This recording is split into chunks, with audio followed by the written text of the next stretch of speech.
Start recording this one. Hello, YouTube. It's the Utopian Buddha. I'm over here chilling with my boy AJ. What's up? What's up? Say what's up, AJ. What up, bruh? What up? All right, let me get closer. So all right, we're just smoking some flower, reflecting on the nature of reality, dude. Thinking deep thoughts. Talking about life. Talking about life, dude. Talking about God. I guess those two can't be taken apart, dude. Life and God, dude. Yeah. What I've heard recently, on you, is that that when we look into the source of humanity, that we are looking into the idea of God's source, or the word sorcery. Where does it really come from? And we're looking for the source of humanity. I think God is the source of humanity. Exactly. So what we're doing when we talk about the real, what they would call sorcery, is we're talking about history. History, okay. The history of humanity. History of humanity. And it's, we're seeking to look far back enough that we find God. Yeah, that's and deep. So to that's study deep. history is to study God's source. That's deep. Is that not crazy? So, dude, I want to build on that. That's some crazy shit, right? We'll take turns, dude. Yeah. We'll take turns. Like while you smoke, I'll talk. So God and the relationship between God and this world, the relationship between God and time, the question of God's infinity and whether God is some timeless being that is infinite and eternal. Like, so I believe God is eternal past and eternal future. This reality or existence itself has always existed because God has always existed. Existence has never not existed. It's always existed. So God has to be kind of related to this existence in some way. I don't know how timelessness and time interact with each other, but like history is time. But history is also the relationship between the timeless place which God dwells in and time. So I think the timeless state of infinity has, in certain individuals throughout history, like Jesus, Buddha, Socrates, God has kind of broken in from the timeless state. See if it's working. God is broken in from the timeless state to time. So yeah. All right. You want to hit? You want to? Yeah. I mean, you want you too? Yeah. I'll speak on that a little more. All right. I'll hold it for you. Don't worry. You're fine. I Okay, got you you, got brother.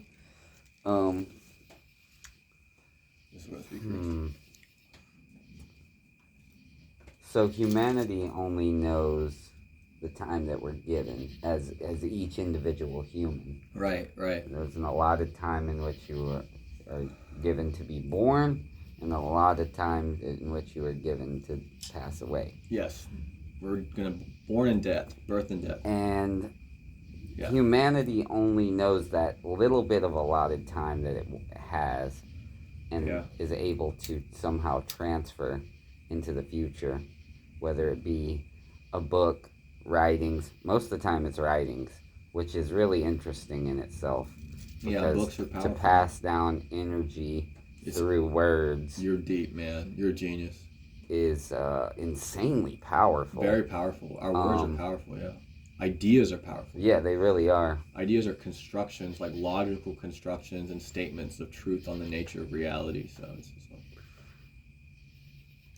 Ideas are what we hold sacred. Ooh, I love that. Kind of like how I love that. People say that people worship idols, right? Mm-hmm. These effigies of wood or stone. Yeah. The idols, right? They worship God. But it's not the idol that they worship. They worship God in the idol, dude. No, it's the ideal. Oh, I love that. That's good too. That the idol represents. But it's not the ideals of this god or goddess or idol. It's the human ideals that we put on these things. Is God made in the It's image our of man? ideals. Is God made have we made God into something that we can understand instead of God being? Do you think God is human? Really? Like, do you think God is a person? Or is it? I believe that Jesus, well, and maybe many others, Yeah. have walked in the um, this place of God. Walked in the footsteps. Walked with God at least. Were they one with what's God? the I think word? Jesus was God, dude. I think Jesus was For God. lack of a better word, it's we are here and we can choose to be God's Yes, godly.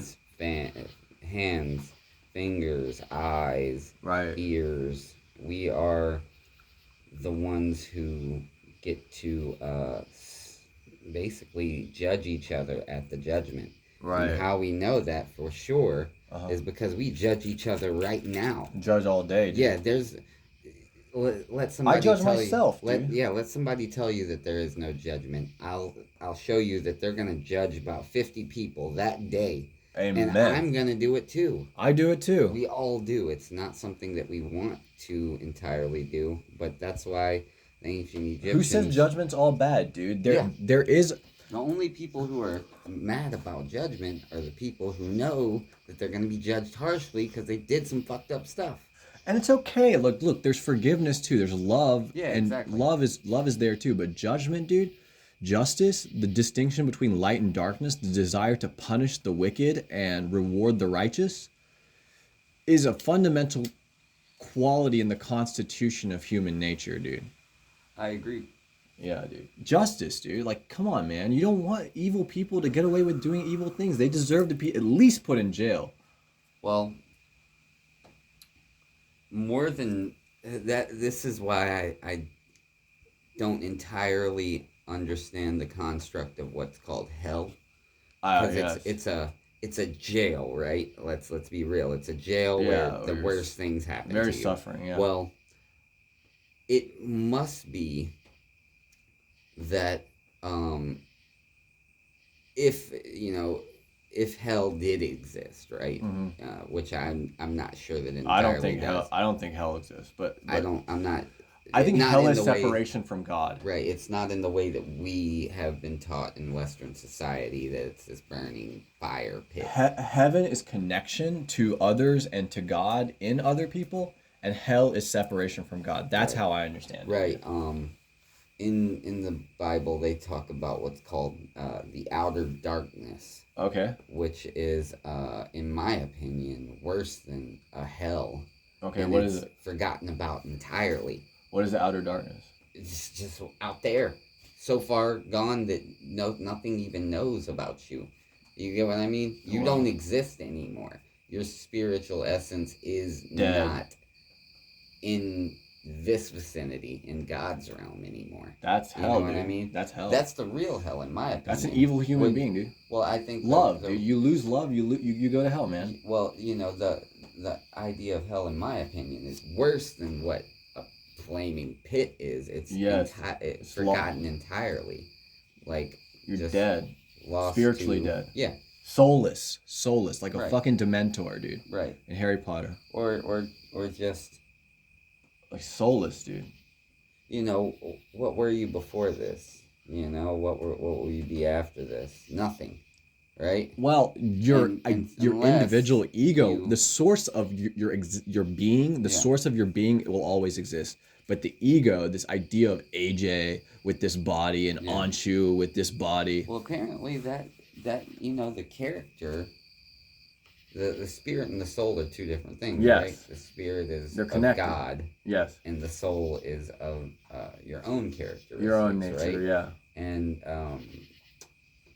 I believe that we wouldn't have been given these bodies or a mind of our own at all if we didn't have a oneness of our own, some type of ego, some type of self, some type of self. Yes, right? dude. The self versus the big self. Like what makes me different than the next person? Yeah, we are different. Right. Individuals. Why? If you're gonna judge one of us a certain way, then you'd have to judge us all separately, so that it's fair. Yeah, judgment is about fairness. Yeah, Justice is fairness. Right. That's the fairness, is that we don't get judged together, we get judged separately. That is deep. So judgment implies this level of free will, and free will implies this level of the determination to choose between light and darkness. And it ties into the ego and how our soul and character doesn't actually pass away. We don't entirely become only one with God for the rest of eternity. Yeah. We still are, members of what God truly is. Yeah, we participate in God. Right. In love, dude. Love, dude. God is love. Then if you have love, you have heaven. And if you have righteousness, you have heaven. And if you don't have that, if you have separation, if you only think about yourself, if you're disconnected, alienation is the term, I guess. Yeah. Here's an idea that I like, that I think is pretty wild, is that we put these ideas of how the human body works, and we try to put it on God, right? Yeah. But God could be more like a moth, right? A moth. With nodes on its antenna. Okay. That perceive the nature of reality in more ways than the human mind can even comprehend. Right, because we have hearing, sight, touch, smell, right? Yeah. But moths have like 100 other senses, right? Yeah. Or however many nodes are on their antenna. Yeah. They have that many different sensory organs. Okay. I think you'll love this idea, dude. So I just heard this idea the other day from this Indian sage, who he's dead now, but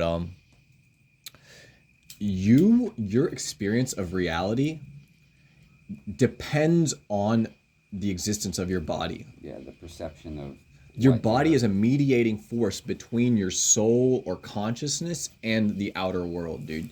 Right. Existence could not exist without a human body, or a body of at least a biological life form, you know?